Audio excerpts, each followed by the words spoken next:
Secret, removing wheel hub assembly.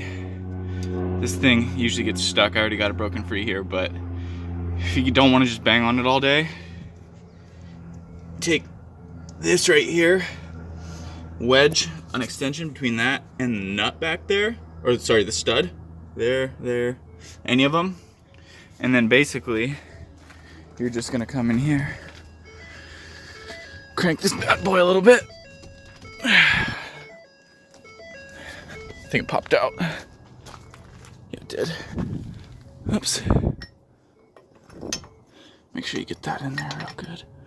You can always go on the lower one too. I think that'll pop out, but we'll see.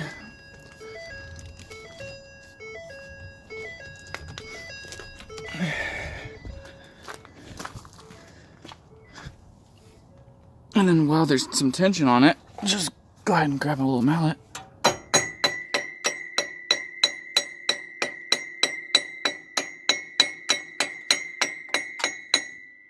Beat on it a little.